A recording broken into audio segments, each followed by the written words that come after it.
Hello friends, Priyanestham అనే ఈ కథానికి వినండి. ఎండ తీక్షణంగా ఉంది. సూర్యుని కాంతి తీవ్రతకు కళ్ళు బైర్లు కమ్ముతున్నాయి. ఏంటి, నాకు జాబ్ చేసే యోగం ఉందా?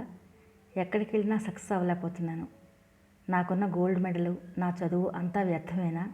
అసలు నేను కుటుంబానికి పనికొస్తానా? నాన్న రిటైర్ అయ్యారు. కుటుంబ పోషణకు ఆ వచ్చే పెన్షన్, తను చెప్పే ట్యూషన్ ఫీజులు ఏమాత్రం సరిపోవట్లేదు. ఏం చేయాలి? ఎన్ని కలలు కన్నాడు తను. జాబ్ చేసి కుటుంబ భారాన్నంతా మోస్తానని, తన చదువు మంచి పొజిషన్ ఇస్తుందని. కానీ ఏమైంది? అంతా అయోమయం. ఏం చేయాలో అర్థం కావట్లేదు శశాంకకు. ఆలోచనలతో సతమతమవుతూ ఆటో కూడా ఎక్కకుండా సర్టిఫికెట్స్ ఉన్న ఫైల్ చేత్తో పట్టుకొని అడుగులేస్తున్నాడు శశాంక. ఇంతలో ఒక ఖరీదైన కారు తన పక్క నుంచి వెళ్ళి కొంచెం ముందుకు వెళ్ళి ఆగింది. డోరు తీసి ఒక అతను దిగి శశాంకకి ఎదురొచ్చాడు. ఒరేయ్, ఎలా ఉన్నావు? అడిగాడు ఎదురుగా వచ్చిన అతను. ఎవరు? పార్థు అన్నాడు శశాంక్. గుర్తుపెట్టావా? పార్థుని. ఎక్కడికి ఇలా నడుస్తున్నావు ఇంత ఎండలో? బస్టాండ్ వరకురా. ఎలా ఉన్నావు? మీ అమ్మ నాన్నగారు ఎలా ఉన్నారు అన్నాడు శశాంక. అందరం బాగున్నాం. వాళ్ళు మా ఊళ్ళోనే ఉన్నారు. మీ అమ్మ నాన్నగారు, అక్క వాళ్ళు అందరూ ఎలా ఉన్నారు అడిగాడు పార్థు. అందరూ బాగున్నారు. ఇంకేంటి విశేషాలు అన్నాడు శశాంక. ఇక్కడికి మీ ఇల్లు ఎంత దూరం అడిగాడు పార్థు. దగ్గరే, ఓ 20 నిమిషాలు ఉంటుందంతే అన్నాడు శశాంక. సరేరా, కారులో వెళ్దాం. మీ అమ్మ నాన్నగారిని కూడా చూసినట్టుంటుంది అన్నాడు పార్థు. ఇద్దరూ కలిసి శశాంక వాళ్ళ ఇంటికి వెళ్ళారు. పెద్దవాళ్ళ పలకరింపులన్నీ అయిన తర్వాత కొద్దిసేపు వారితో గడిపి బయలుదేరాడు పార్థు. పార్థు వెళ్ళిన తర్వాత ఆలోచిస్తూ మంచంపై పడుకున్నాడు శశాంక. వీడిలో ఎంత మార్పు వచ్చింది! డబ్బు హుందాతనాన్ని నేర్పింది. చిన్నప్పుడు ఎలా ఉండేవాడు? అసలు చదువుపై శ్రద్ధ ఉండేది కాదు. అందరి చేత మాటలు పడ్డమే. ఎన్నిసార్లు తను గేలు చేసేవాడు.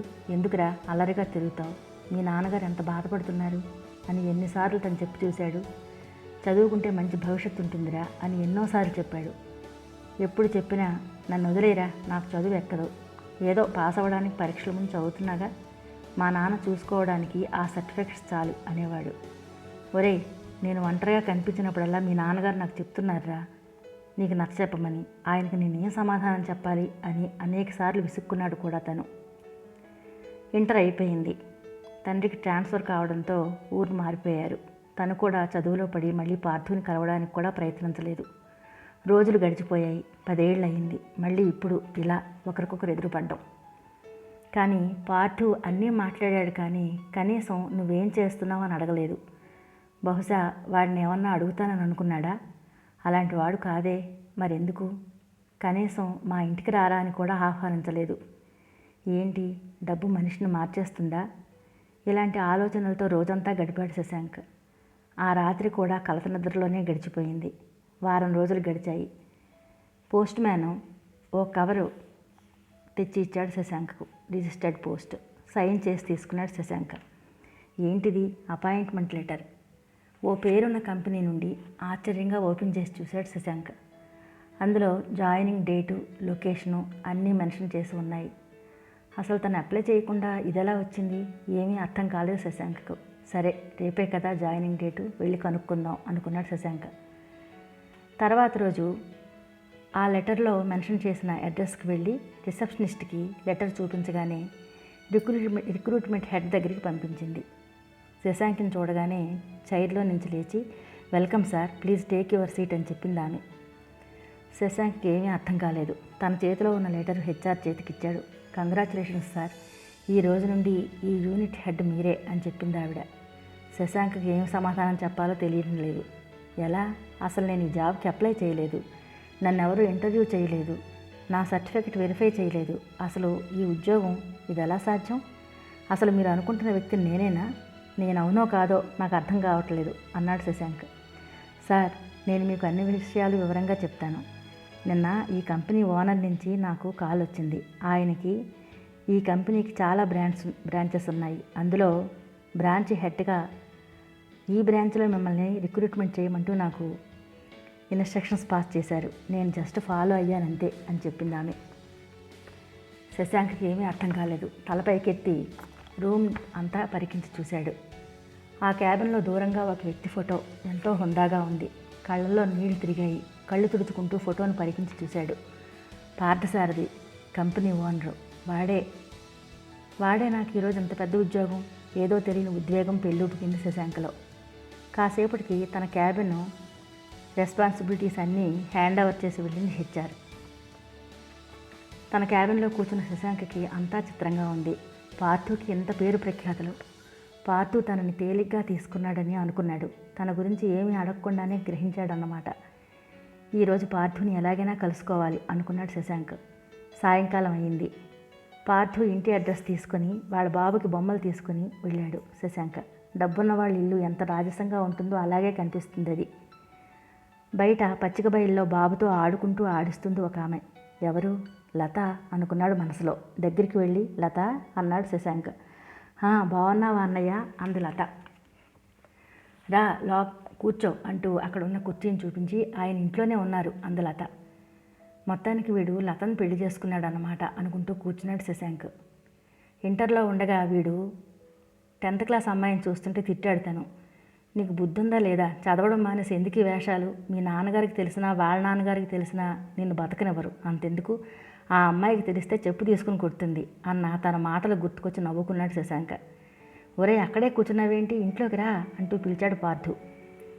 ఇంటి లోపలికి అడుగుపెట్టిన శశాంక్కు ఇంద్రభవనంలా అనిపించింది హాలు. లోపలికి వెళ్ళి సోఫాలో కూర్చున్నాడు శశాంక్. పక్కన కూర్చున్న పార్థుతో, ఎలారా నాకు జాబ్ లేదని ఎలా తెలుసుకున్నావు?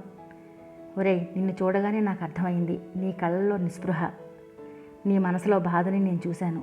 నువ్వు చదువుని చదివావు, నేను మనుషుల మనస్తత్వాలను చదివాను. అదే నా ఈ బిజినెస్ సక్సెస్కి కారణం అన్నాడు. ఇంతలో లత స్నాక్స్ టీ పట్టుకొని వచ్చింది. తను లోపలికి వెళ్ళగానే, ఒరే శశాంక్, నువ్వన్నట్టు నేనే చెప్పు దెబ్బలు తినలేదురా. నేను బిజినెస్లో సక్సెస్ అవ్వడం చూసి వాళ్ళ నాన్నగారే ఇంటికి వచ్చి మరీ చేశారు ఈ పెళ్ళి అన్నాడు నవ్వుతూ పార్థు. ఆ నవ్వుతో జతకలిపాడు శశాంక్. ఇంతలో సెల్ రింగ్ అవ్వడంతో ఇప్పుడే వస్తానంటూ బయటికి వెళ్ళాడు పార్థు. చుట్టూ చూస్తున్నాడు శశాంక్. మంచి పెయింటింగ్స్, వీడికి పెయింటింగ్ సిస్టమ్ లాగుంది అనుకుంటూ ఒక్కొక్కటి చూస్తూ మెట్ల వరకు వచ్చి ఆగిపోయాడు. అక్కడ ఒక ఫ్రేమ్లో 2 అబ్బాయిలు చెయ్యి పట్టుకుని స్కూల్కి వెళ్తున్నట్టుగా పెన్సిల్తో స్కెచ్ చాలా బాగుంది అనుకుంటుంటే పక్కనే ఉన్న ఒక కవిత. ఏంటిది? కళ్ళు ఆసక్తిగా దాని వెంట పరుగులు తీశాయి. చిన్నతనపు గుర్తుల్లో మనసును చెరిగిపోని చిరుముద్ర నేస్తం. ముద్దు మాటల వరవడిలో జత కలిపి నడుస్తుంది నేస్తం. అమ్మ తర్వాత అంతటి ఆత్మీయతను పంచుతుంది అనురాగం నింపిన నేస్తం. ఆపదలో కూడా నేనున్నానంటూ నిలుస్తుంది ఆత్మీయత నిండిన నేస్తం. పరులెవరేమన్నా పట్టించుకోనంటుంది నేస్తం. పగ అన్నది మాకెప్పుడూ లేదంటూ ప్రాణమై నిలుస్తుంది నేస్తం. తలిచినప్పుడల్లా మధురమైన గుర్తుల్ని మనసుకు అందేలా చేస్తుంది నేస్తం. ప్రేమకు మించినది నేస్తం. పదుగురు చూసినా పలుచు నవ్వనిది నేస్తం. జీవన గమనంలో మనతో పాటే ఉంటూ ఆఖరి పయనం వరకు మనతో సాగేదే అసలైన నేస్తం. చదవడం పూర్తయింది. ఎలా ఉంది అన్నాడు పార్థు.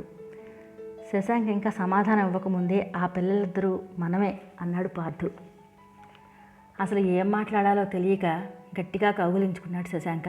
పార్థు, నువ్వు నాపై చూపించిన ప్రేమని నేను నీ మీద చూపించలేదేమో, అయినా ఎంత గుర్తుంచుకున్నావురా? కళ్ళలో ఆనంద భాష్పాలు నిండుతుంటే అన్నాడు శశాంక్. నేను నా స్నేహాన్ని ఆ ఫ్రేమ్లోనే బంధించానురా. కానీ చిన్నప్పటి నుంచి నేను బాగా చదవాలని ఎంత ప్రయత్నించేవాడివి. ఎప్పుడూ నీకన్నా నా గురించే ఎక్కువ ఆలోచించేవాడివి. అవి నేను ఎలా మర్చిపోగలను అన్నాడు పార్థసారథి. ఇద్దరూ గతాన్ని నెమరు వేసుకుంటూ అలా చాలా టైం గడిపారు. లతను తీసుకుని ఇంటికి రమ్మని చెప్పి బయలుదేరాడు శశాంక. ఓ మంచి ప్లాట్ఫారం చూపించాడు పార్థు. దేవుడిచ్చిన వరం పార్థు స్నేహం. ఇన్నాళ్ళు లేదని నిరాశపడిన జాబు. ఇందులో తను ఉన్నతంగా ఎదగాలి. చదువు ఉంటే సక్సెస్ వస్తుంది, కానీ సక్సెస్ రావడానికి చదువే ప్రామాణికం కాదు అనిపిస్తుంది పార్థుని చూస్తుంటే తొలిసారిగా అనుకున్నాడు శశాంక్. ఫ్రెండ్స్, నచ్చిందా? మీకు నచ్చితే లైక్ చేయండి, షేర్ చేయండి, సబ్స్క్రైబ్ చేసుకోండి. ఉంటాను మరి. కృష్ణ సత్య.